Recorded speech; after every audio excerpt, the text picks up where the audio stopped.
Dr. Tony D. Collins is here to encourage, motivate, inspire, guide you into excellence. Your success matters.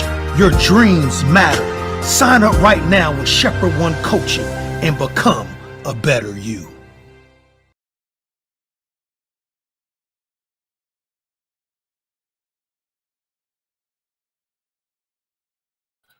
Well, good morning, everyone, on this wonderful Wednesday morning. I'm so delighted that you've joined us this morning and that all of you are getting on this morning. Some of you are a little bit hesitant about getting on. Some of you are probably waiting for the music to play. And I shared with you on yesterday how we're going to be changing up some things. And one of the first things that I want to mention this morning with regards to change, or remind some of you with regards to change, is that within the next week or so, we're likely going to be moving exclusively to my personal YouTube page, Dr. Tony D. Collins. And I want to encourage everyone to move over there with me. If you have not yet subscribed to my YouTube page, please take the time, excuse me, please take the time to go over to my YouTube page and subscribe to my YouTube page and turn on the notifications. That way you will be able to follow me once we move everything over to that particular page. I know that sometimes change can be difficult, but there are times when change is necessary. Again, just for the record, we likely won't be doing the roll call like we normally do because we're kind of eliminating the whole piece with regards to the music prior to. We're just going to play the pre-session promos that we play, and then when we come on, we're going to be coming on and getting right to what we want to talk to. And so for those of you that tend to kind of seem to want to time when exactly I'm going to start talking about the topic at hand, I know in the past that we have probably gotten into what we really want to talk about at about 8:15, 8:20, somewhere in there, but that won't be the case moving forward. We're going to come on, we're going to get right into what we want to talk about on that given day, and we're going to end it when it's over. So I don't want you to miss any of it. I want you to be in from the very beginning of the discussion. So make it a habit that when you see that notification pop up on your telephone, notifying that Morning Mocha has started streaming live, that you jump on then. Now, if you feel the need to just kind of let the promo stuff kind of play while you get some other things taken care of, I want to encourage you not to be just dismissive of what's going on at that particular time, because as I stated before, we're just kind of changing some things up. And I hope our changes won't stop you from joining us, because we're still going to be dealing with the meat of what our purpose is for coming on each and every morning and sharing with you. I've got some other things up my sleeve that I'm going to be rolling out pretty soon. So I want you to stay tuned and keep your ears open for what we're going to be rolling out in the not so distant future. Also, again, those of you that may feel like you need or desire to have one-on-one coaching with myself, my coaching services are available, and now is a good time to jump in and try to fill up a spot. I have slots available for those who are desiring personal one-on-one life coaching. I'm telling you, it will help you. It will transform your life. You might think you don't need a life coach, but if you're trying to do anything of any significance, if you're trying to be successful in your area of expertise, I tell you, it won't do anything but help you to engage a life coach. And why not let that life coach be me? We would love to be able to serve you. You can always visit my website. The information is scrolling at the bottom of the screen. You can contact us and we'll set up a consultation with you and see how we can best serve you to help you to get to where you want to be and to accomplish some of the things you desire to accomplish. Well, today I want to talk to you about the potential pitfalls of perfectionism, the potential pitfalls of perfectionism. One thing that I've always believed to be one of my greatest qualities or strengths is that when it comes to doing certain things, performing certain tasks, I am a perfectionist. I'm that person that it's not enough for me to do things well or to do things very good, but I at times can even be somewhat obsessed with doing things perfectly. It's just the standard that I've set for myself. I've always thought uh, that I needed to be very good at whatever I did. I always thought that I needed to be even now perfect at whatever I attempted to do. I thought that to be a good thing about myself. But ironically, I recently was made aware of the fact that what I have labeled as a strong point or one of my strengths is actually one of my greatest weaknesses. Wow, I'm being so transparent with you all this morning. I was made aware of the fact that what I thought to be a strength was actually one of my greatest weaknesses. Wow. Initially, when I was made aware of this reality, I pushed back on the thought that this strength of mine was a weakness. It just didn't make any sense to me. How can it be a weakness? Because I'm striving to be perfect at what I do. My obsession with striving for perfection, though, actually was holding me back. Again, as these realities begin to slap me in the face, it just didn't make sense to me. My striving to be perfect was the very thing that was hindering me from moving forward.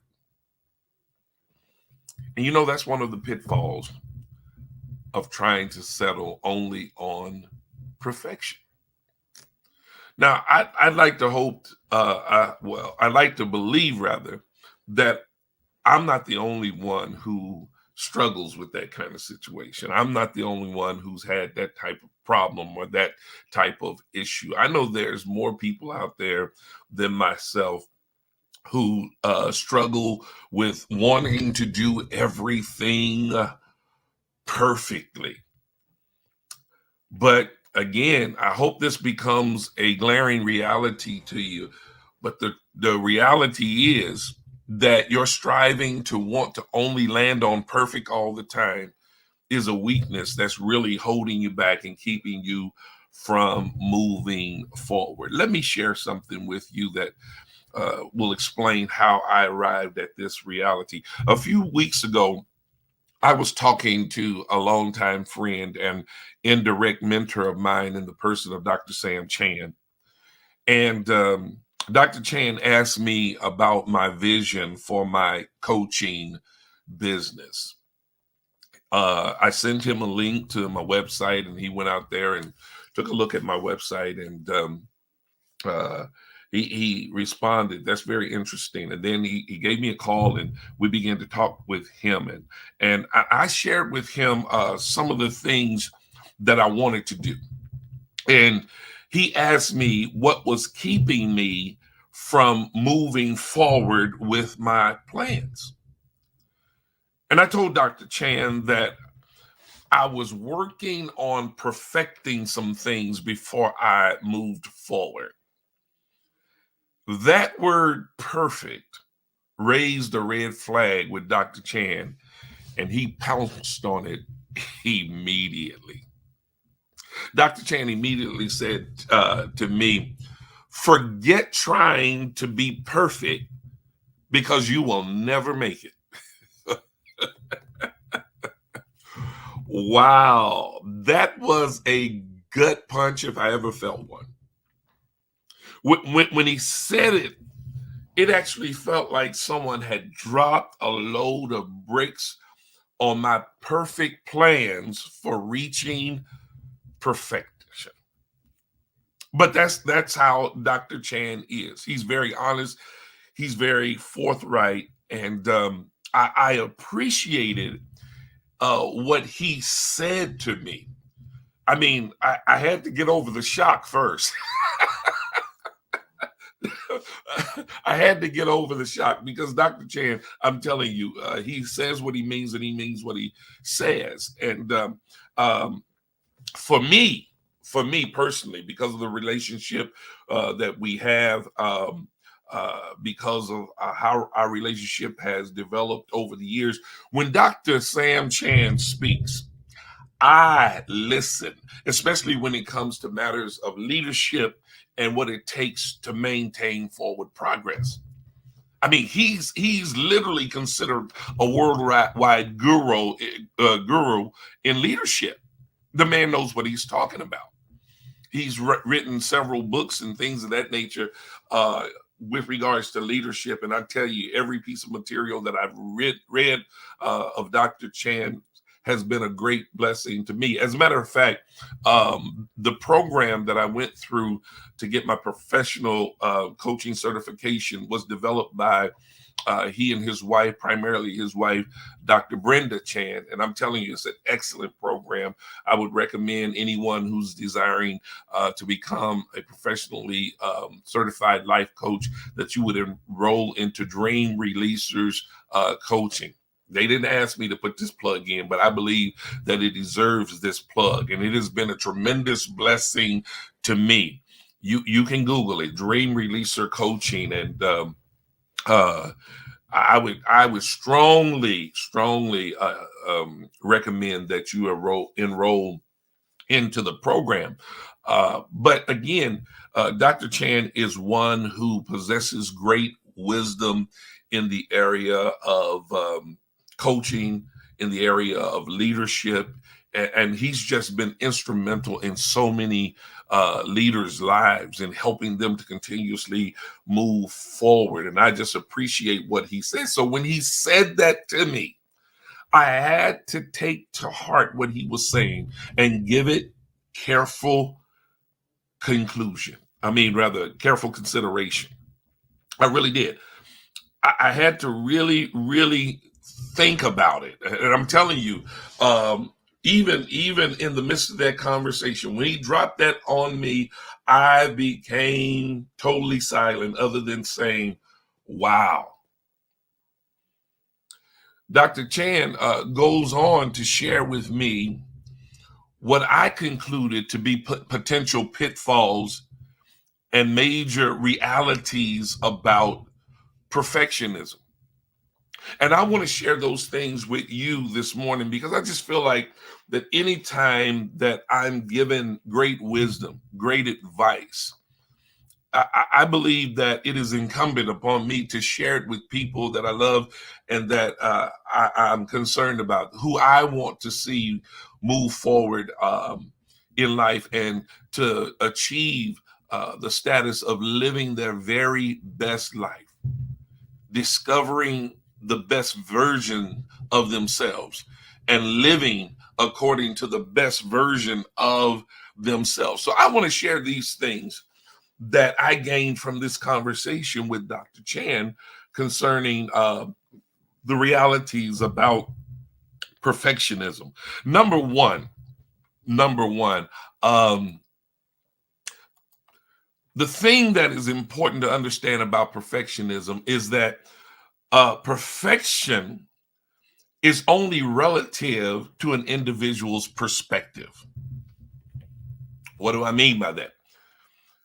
The reality is what may be perfect to you and for you may not meet another individual's standard of perfection.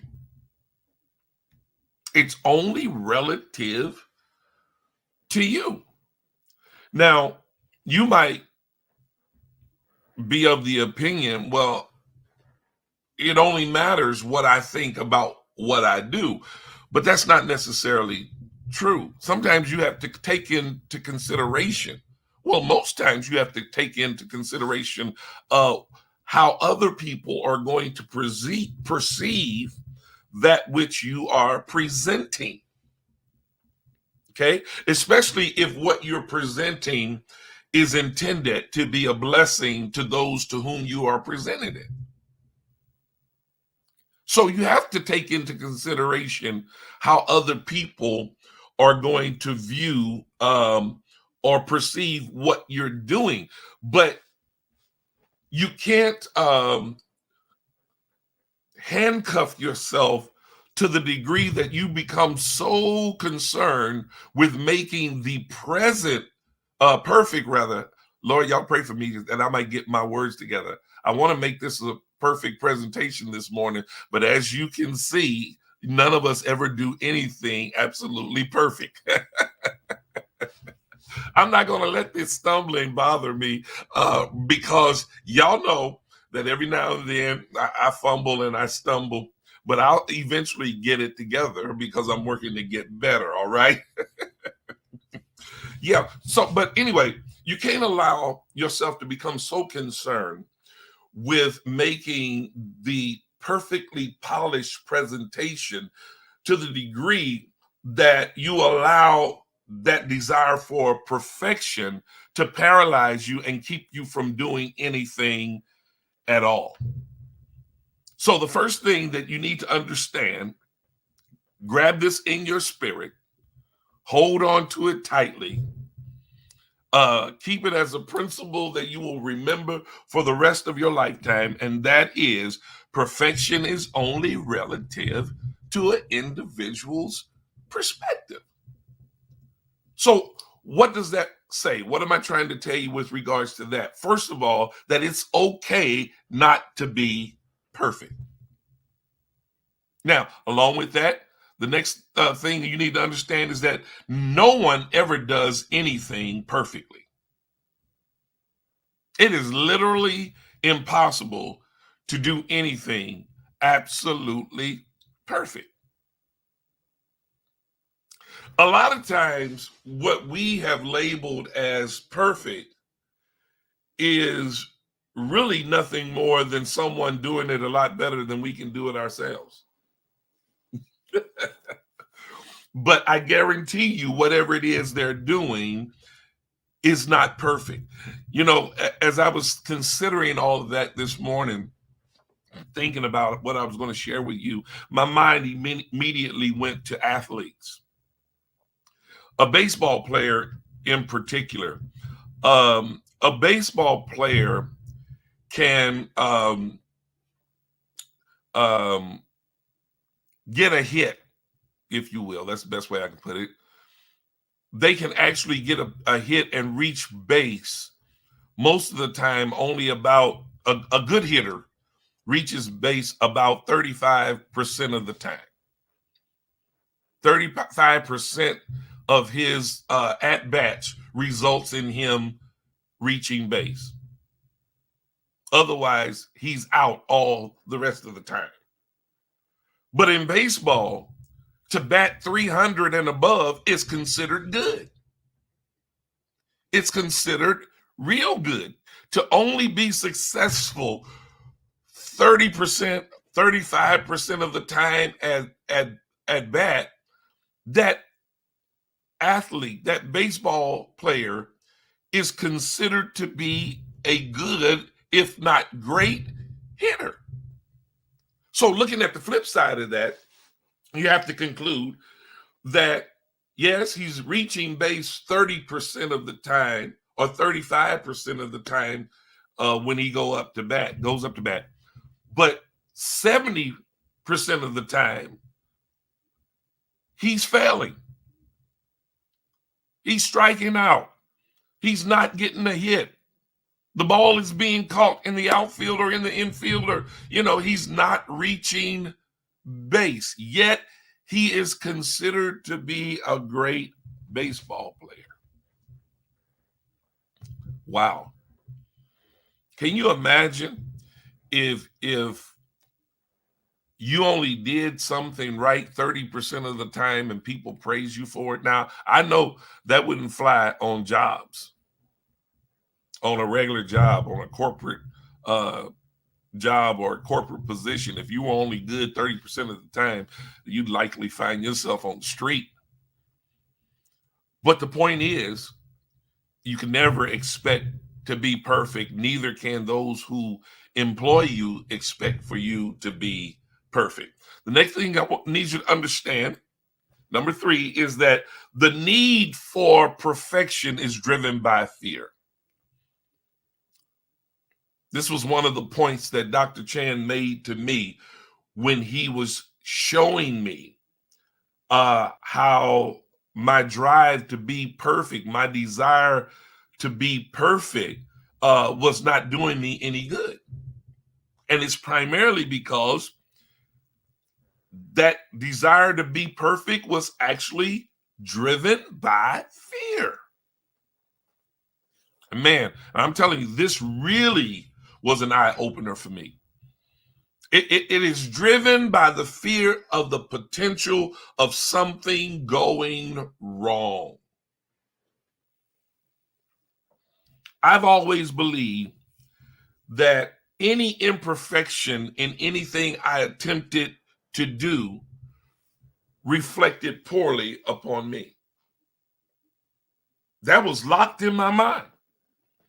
I had convinced myself that any imperfections exposed my weaknesses.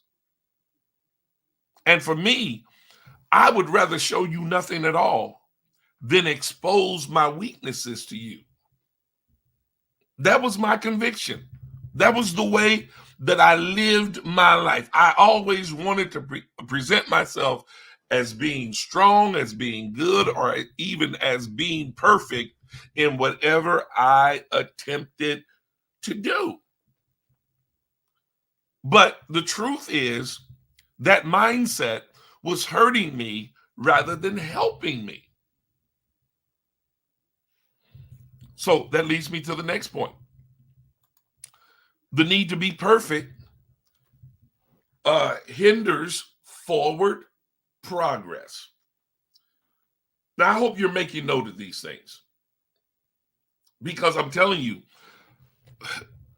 these revelations to me, they were eye-openers, and I'm telling you, it has transformed my way of thinking just from having this one conversation with Dr. Chan. Now, some of you might say, well, you should have known that in the first place. You seem to be a pretty smart guy or whatever. It's not about being smart.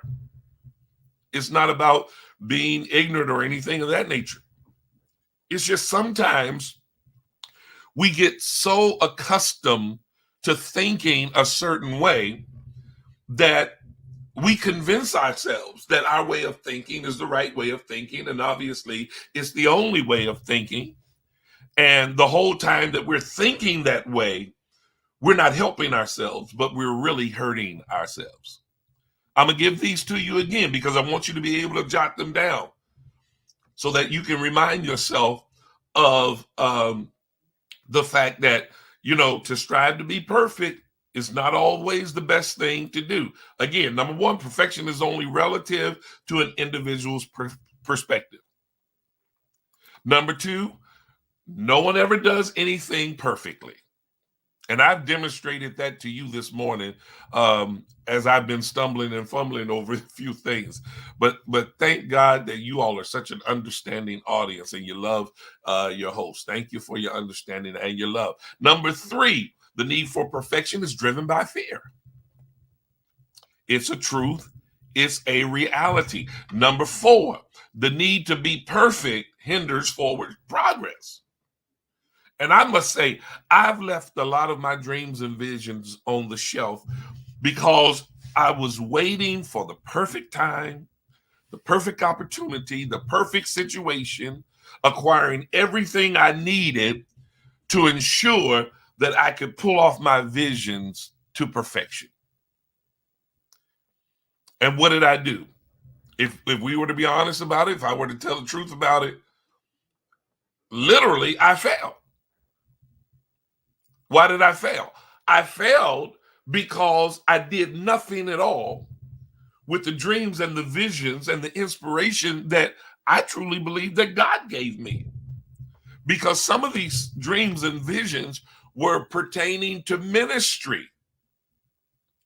But I am so desirous of doing things perfectly that some of the things that were in my heart to do, I never got around to doing them. During my conversation with Dr. Chan, I was reminded of something that I once heard Dr. Chan say with regards to personal development and forward progress. He said, when you're attempting to fly or to soar, sometimes you have to build your wings on the way down. How about that? When you feel like you're going to fail, when you feel like you're falling, you have to first make the attempt. And if you start to go in a direction that's not comfortable for you, make the necessary adjustments. Do the adjusting and the developing midair, if you will. But the reality is, it's better to attempt to do something rather than to do nothing at all. Even if what you are attempting to do, you know in your heart of hearts that you have not perfected what you want to do. What you desire to do has not yet reached a perfected level or a perfected form. I'm hoping I'm making sense to you this morning. Even if you feel like what you want to do has not been brought to what you deem as perfect completion, sometimes you need to get started on something while it's yet in its developmental stages. But here's something that I discovered again while talking with Dr. Chan, is that if you are really efficient and really committed to what you are doing, whatever you do and whatever you are doing will constantly remain in developmental stage. Let me unpack that for you so you'll understand what I'm talking about here. I stated earlier that Dr. Chan shared with me the reality of how perfectionism is driven by fear. But then he went on to say that I only need to strive for excellence because excellence is driven by and addresses the future. Perfectionism addresses fears. Excellence addresses future. Made a lot of sense to me. Totally blew me away. And I said, oh my goodness. Oh my goodness. Such an eye-opener. Excellence addresses the future in that you're always striving to become better. You acknowledge the fact that you're not perfect. You're not a finished product. You'll never become perfect, but you never stop striving to become better each and every day. Wow. That is powerful right there. You should always strive to be better while at the same time acknowledging that you will never be perfect. If you ever think you are perfect at anything, you will never strive to get better. And ultimately, you will become stale and stagnant. Wow. What does that mean? You ain't moving and you'll start stinking. I know some of you all may not like that type of harsh reality, but it's a reality nonetheless. You'll become stale, you become stagnant, you'll stop moving forward, you'll start to become frustrated. A lot of your dreams and your visions, you won't just put them on hold, but you'll just forget about them altogether.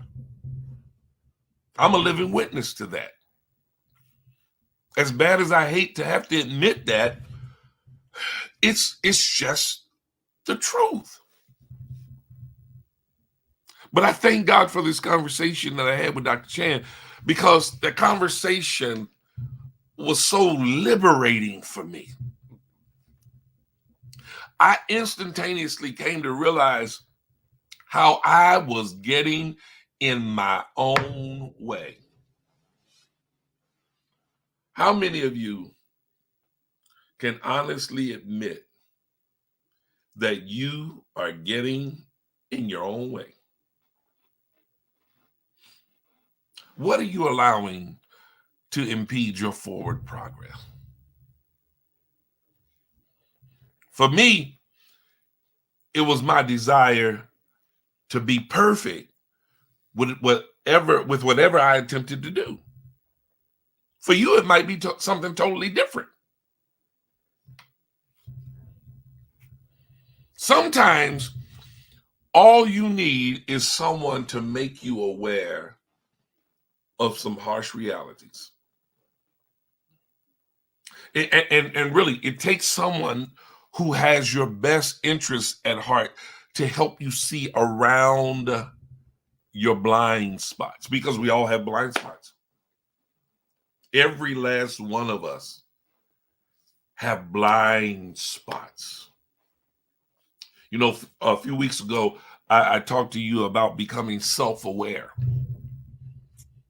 Because believe it or not, there are some things about yourself that you either don't know about yourself or not aware about yourself, or you're just refusing to acknowledge. At any rate, it's keeping you from being the best version of yourself. And sometimes we can get so caught up and lifted up in our pride, thinking ourselves to be all of that. Let me go back to the point that I made earlier about the fact that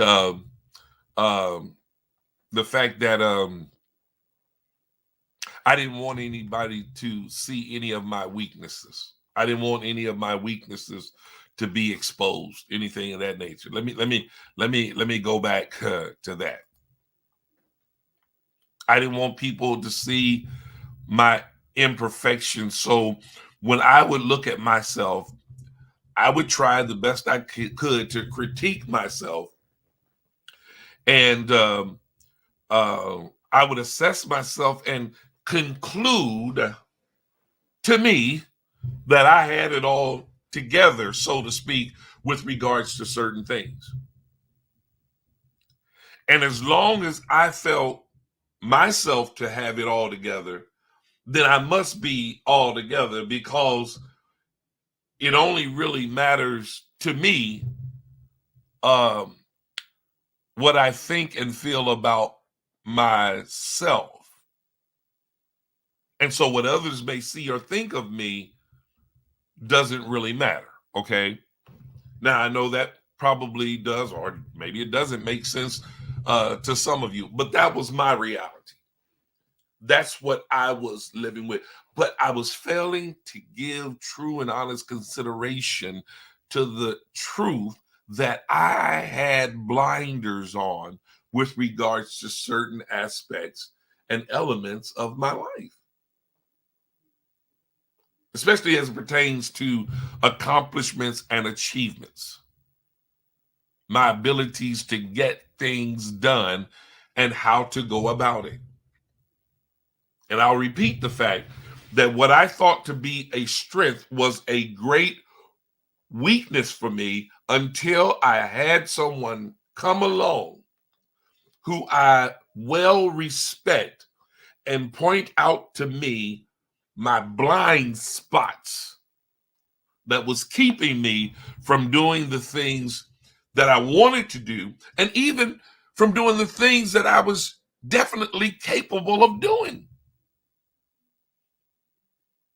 See, the reason why perfectionism holds a lot of people back is because perfectionism causes you to question your own abilities. Yes, it does. You're living in that fear. What if I'm not as good as I think I am? What if when it's time to perform, I don't do so well with my performance? I couldn't help but to think about that at times. And that was the thing that was holding me back. And the reality is, there were people, or there have been people over the years who have tried to convince me that the abilities that I possessed measured up to other people and their abilities. Because that was another one of my fears. What if I don't perform at the level of other people? People that I'm compared to. People who are supposed to be my contemporaries. Yeah, I struggled with those things. And there were people who were constantly telling me, hey, listen, you got what it takes. You're good at what you do. As a matter of fact, you're excellent at what you do. And I kind of was dismissive of their encouraging words because I was saying to myself, oh, they love me. They love me. It's so nice of them. They're trying to encourage me. You know, even when it came to Morning Mocha, I had a number of people that kept suggesting to me that I do something like what I'm doing right now. And I initially pushed back. I can't do that. I wouldn't be good at that. You know, I mean, going on every day and talking to people and sharing with them my heart and being transparent with them and talking every day. I couldn't even think of anything to talk about each and every day like that people would even now be interested in. And I kept hearing people say, you can do this. You ought to do it. And I convinced myself, well, maybe I'll at least give it a try. And I gave it a try. And here we are, 1 year and two months in. And here I am still doing this thing today. Not because I've got it perfected. It's because I'm still working on it because I'm striving for excellence. But then again, I have this one conversation, and sometimes that's all it takes.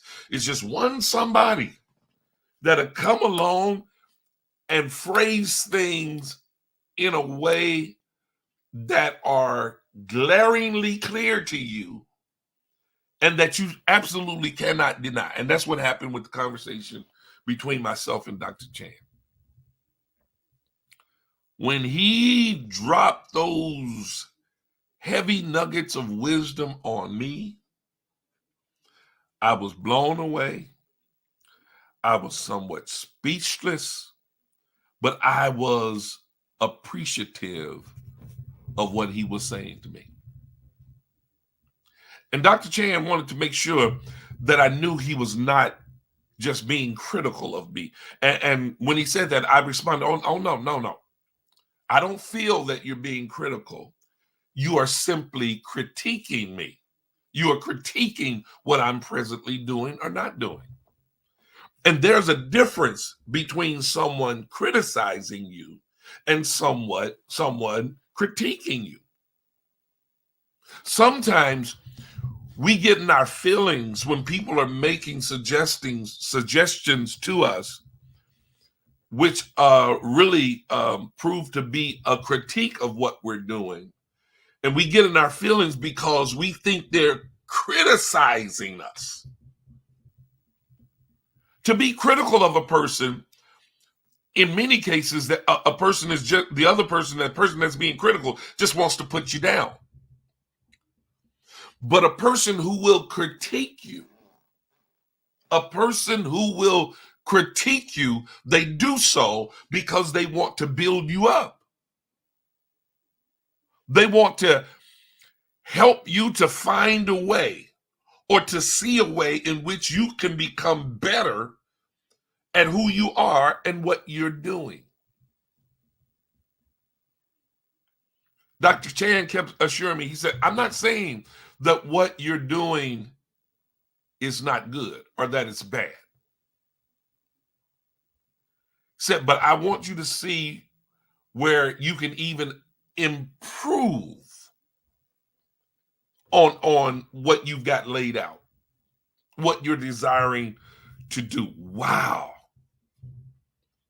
I was so grateful. I was so thankful. This one conversation released me totally from that desire or that thinking that I need to be perfect in whatever I attempt to do. I said to you earlier that Dr. Chan isn't the first one who's made that type of suggestion, but sometimes it's just the way a person phrases some things. I may have shared with you all a time or two when I was in the thick of doing schoolwork, going through school, matriculating through school, bachelor's degree, master's degree, and even doctorate degree. I used to do a lot of my work there in the office at the church when I would work on some of my assignments and things of that nature. And I would turn in my assignment and get my grades back. And most of the time, most every time, especially when it came to writing, most every time I got an A on my writing. I got got A's in my classes. For most of my higher education learning, my college career, if you will, for most of the time, I carried a 3.8 to 3.9 GPA. I wanted a 4.0, but a 3.8 to 3.9 for most of the time, that was good. But there was one particular occasion where I had done a research paper, major paper, and wound up being like a 80-page paper. I put my heart, my soul, and everything into that paper, that research paper. And my professor wound up giving me a B on that research paper. And I had a fit. I literally had a fit. And one of the reasons why is because one of the students shared with me their grade, and I was able to read over their paper. And in my estimation, their paper was horrible, but they got an A. I'm like, there's something wrong with this here. And I was just having a fit. And so I was sharing with my administrative assistant, Sister Lachelle. I was sharing with her how frustrated I was about this B. One of the first ones that I had after enrolling in that institution. I was having a fit. Just frustrated. Just messed up my entire day. How you gonna give me a B? Did all this work, put my heart into this paper, and you gonna give me a B? Well, when Sister Lachelle heard me complaint. And when I shared with her my complaint and all of that, she said, Pastor, why would you let that stress you out? She said, when they give you your degree, your grades won't be on the degree. The degree will just say that you've met all the requirements for earning this degree. She said it doesn't come with a transcript attached to it. She said, you need to stop stressing over your grades. You make good grades. She just chimed in. That's right. That's what she said. He thinks B means bad. Lord help him. What is the truth? I thought it meant bad. Woo! Woo! I wanted an A for awesome. I wanted an A for amazing. I wanted to be perfect. I wanted that 4.0. That B actually dropped my GPA. And when I saw that, I got even more upset. But when she shared that reality with me,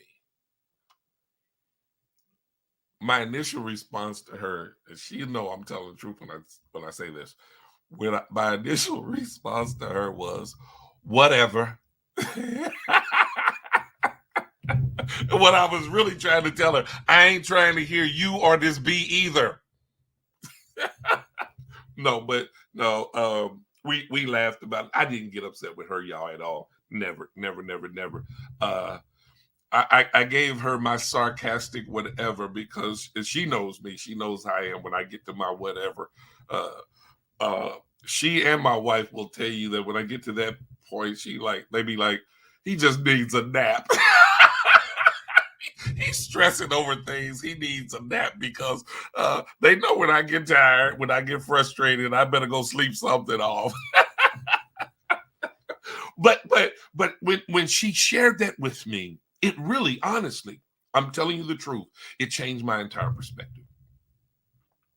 I'm talking about as far as my grades were concerned.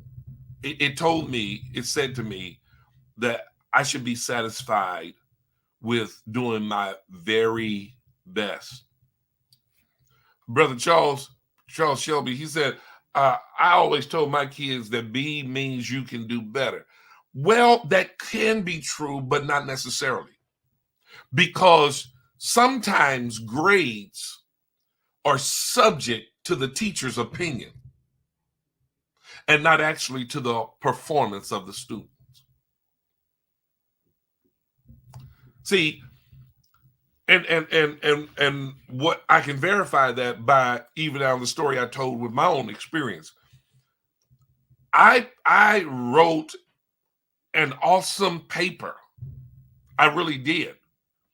And I'm not just saying it because of me, but I certainly did in comparison to the other students. Because let me tell you what the professor said to me when I confronted him about it and talked about how these other students' papers, they can't hold a candle to what I've submitted here. He said, I'm not saying that what you submitted wasn't good or even now better than the other students. Watch this. He said, I expected more of you because you're older and because you've been in ministry for so long. And I looked at him, I said, what? I said, if that's not the most ridiculous thing that I've heard in all of my life. I said, in a class, we as students are supposed to be judged by the same standards. I said, because you gave us all the same instructions. You didn't pull me aside and tell me that what I'm requiring of you is much different than what I'm requiring of the rest of the students because you're the oldest one in the class. Yeah, I was the oldest one in the class. I'm in my 40s, late 40s, and the rest of these kids just getting out of high school. You should have been commending me for just being in the room. But Again, that makes my point that grades are subjective. I agree with you, Sister Tisha Hillman. Grades are subjective, just as perfection is subjective. I started this discussion off stating how perfection is relative to a person's or an individual's perspective. What may be good to one may be not so good to someone else. What may be perfect to one may be imperfect to someone else. But the point that I'm trying to drive home with you, and I think you got it by now, because if you haven't gotten it in almost an hour, you'll never get it, is that you got to understand that perfection and striving for that perfection can hold you back. But if you are constantly striving for excellence, not perfection, but excellence, you'll continuously improve on what you do and who you are. Now, that's a standard that I refuse to compromise. I refuse to compromise the standard of excellence. My planning team, the one that works closely with me at the church, whenever we do anything, whenever we have a major event, I have what I call a debriefing meeting afterwards. We get together and we talk about the event. We talk about what we did very well. And I'm sure to point all of those things out. But we don't ignore the things that we didn't do so well. And we have conversation about what we could have done better. And that's not for the sake of being able to go back and redo some things, but it's for the sake of the future, wherein as we plan the next event or the next major thing, we will reverence what we didn't do so well, and we'll make the adjustments to improve on what we're doing, thereby keeping us on the trajectory of reaching excellence anytime we attempt to do anything. I want to encourage you, whoever you are, free yourself.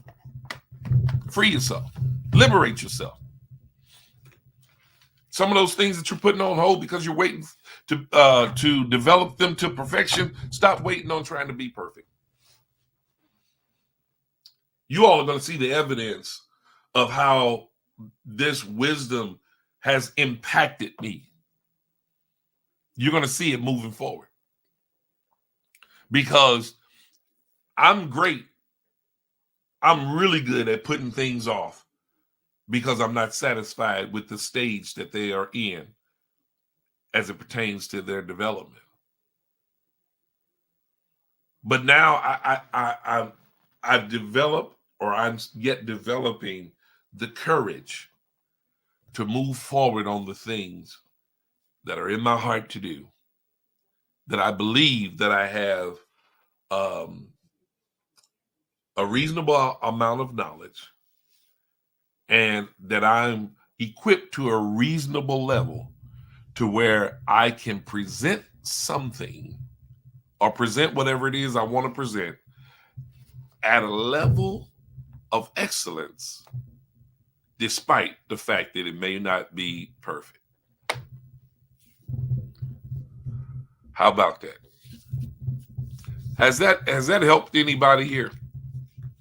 Has that been a blessing to anybody? Did I make sense over the course of this discussion? Yeah. If it really made sense to you, and you think it can be a blessing to somebody else, I'm really sincere when I say this. Pass this on to someone else. I'm telling you, man, just this one conversation with Dr. Chan, we was only on the phone about 20 minutes or so, but it has totally impacted my thinking. And that's what I want to do with you. I want to impact your thinking. I want to push you to think outside of the box and on higher levels. That's the desire of my heart. God bless each and every one of you. Before I sign off, I just want to encourage everyone to lift up prayers for those people in the South who are experiencing terrible weather nowadays. The storms and the tornadoes that are rising up down there. I'm telling you, it's just leaving a path of destruction behind. And we're praying for the safety of our friends, our families, our loved ones. I see Brother Anthony Dangerfield, and I saw Deborah Dangerfield on earlier.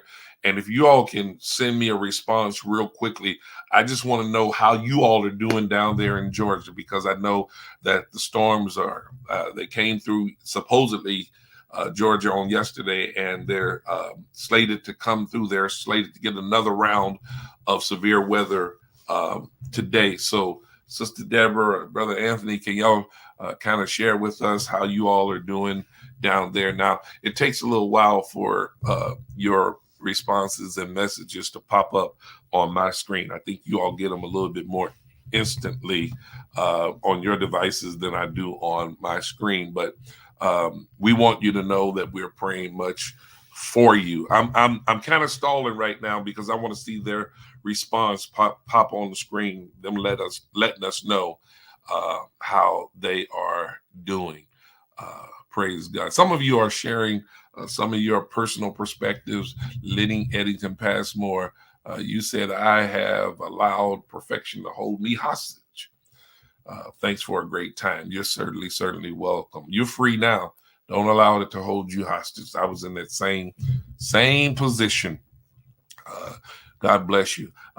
Those of you that are showing that you're sending up prayers for those in Georgia, I'm still waiting for a response from Sister Deborah or Brother Anthony Dangerfield to let me know that they're in good shape down there, that all is well. All right. I hope they're still hearing me. I hope they haven't signed off yet. But if anybody else knows of the conditions of what's going on down there in the Atlanta area, the Macon area, if y'all can share that real quick. Okay, it's quiet in Atlanta for now. It's supposed to hit later this afternoon. Thank you for that information. Y'all know, I got a daughter and grandchildren in the Atlanta area, and of course, Pastor Kearney and the New Mercies family. Those are my people down there. And the Dangerfields, who are part of our Morning Mocha family, they're there in the Georgia area. So we love y'all. We're praying for y'all, and we pray God's divine protection over us. You know, I share this story concerning our granddaughter when she was about 10 years old. Taylor's 16 years old now, but when she was about 10 years old, my wife and I was giving her a party for her little friends because she was going to be changing schools, and this was her changing school party where she'd be moving away from some of her friends. And we set up the whole backyard and had a fun day planned for her. And there was a rain threat, the threat of rain, the threat of a storm even now. And my wife and my granddaughter, they were riding around. I believe they were doing a couple of things, last minute preparations for the party. And I believe my wife said to my granddaughter, it looks like it's going to rain. Looks like it's going to rain pretty bad. And Taylor, at 10 years old, rolled down her window and spoke to that storm. And she told that storm to go away in the name of Jesus. You will not ruin my party. I mean, she spoke to that thing. 10 years old, had the faith to speak to the storm. And y'all, I promise you that it did not rain, one drop of rain. And I'm telling you, the clouds were thick the whole time. Didn't rain, not one drop of rain, until all the children had left to go home. The party was over. The party was done.